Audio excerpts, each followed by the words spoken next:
चिड़िया भाई बहन तीनों सोकर जगे तो उन्होंने आकर कमरे में देखा उसके मम्मी पापा तो खून से लथपथ हालत में पड़े हैं। दीदी, मम्मी पापा को क्या हुआ? पता नहीं, लगता है इन्हें किसी जानवर ने जख्मी कर दिया। जब उन्होंने देखा तो बाहर एक बिल्ली खड़ी थी। आज तो और चिड़िया का मांस खाऊंगी मैं। दीदी वो देखो, बिल्ली ने हमारे मम्मी पापा को मार डाला। अब तभी वह बिल्ली उनके पीछे पीछे लपकी। आज तो मुझे 3 और चिड़िया का मांस खाने को मिलेगा। अब तो मैं तुम्हें छोड़ूंगी नहीं। तो पिंकी बोली, दीदी भैया यहाँ से जल्दी चलो, नहीं तो ये हम तीनों को भी मम्मी पापा की तरह मार कर खा जाएगी। हाँ हाँ चलो। बिल्ली, हे भगवान, हमारे मम्मी पापा को वह बिल्ली खा गई, हमें भी खा जाएगी। नहीं, हमें नहीं खाएगी, हम इससे दूर चले जाएंगे। तीनों चिड़िया की बड़ी बहन बहुत सियानी थी। उसने बोला, तुम्हें मैं बचाकर बहुत दूर ले आई हूँ, अब यहाँ पर वह बिल्ली नहीं आ सकती। तभी गुफा के अंदर से आवाज़ आने लगी, चिड़िया का मांस, आज तो बहुत सारी चिड़िया का मांस, मुझे खुशबू आ रही है आज तो।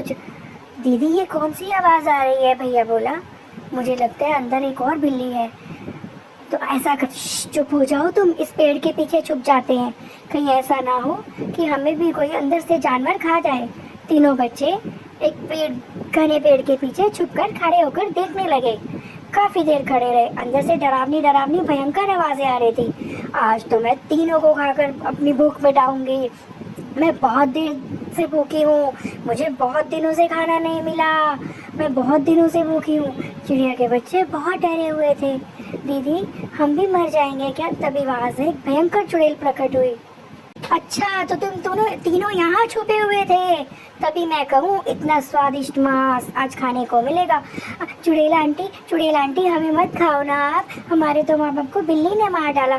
तभी वह चुड़ैल हंसते हंसते एक परी के रूप में बदल गई और बोली, अरे मैं तुम्हें नहीं खाऊंगी, तुमने तो मुझे आज़ाद किया है। हाँ मैं एक जादुई परी हूँ, अभी तो आप बहुत डरावनी भयंकर चुड़ैल थी। मेरी एक गलती की वजह से मुझे एक साधु बाबा ने चुड़ैल बना दिया था, और क्योंकि मैं बहुत शरारतें करती थी, मैंने उन साधु बाबा के खाने में मिट्टी डाल दी थी।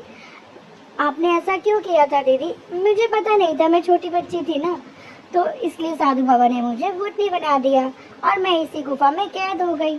उन्होंने बोला था कि जब यहाँ पर कोई आएंगे, चिड़िया आएगी तो तुम आज़ाद हो जाओगे, क्योंकि इस जंगल में कभी कोई नहीं आया था। आज तुम तीनों ने आकर मुझे तुम्हारी खुशबू से मैं आज़ाद हो गई। तो चिड़िया के बच्चे बोले, दीदी हम यहाँ उड़ते उड़ते आ गए, हमारे मम्मी पापा को बिल्ली ने खा लिया। तो परी बोली, ओहो बच्चों तुम्हारे साथ तो बहुत बुरा हुआ है। परी बोली, तुम बहुत प्यारे बच्चे हो, मगर दीदी हम वहाँ नहीं जाएं तो कहाँ जाएं? इस जंगल में कोई जानवर नहीं आ सकता, क्योंकि इस पर मेरा साम्राज्य चलता है। तब मैं भूतनी थी।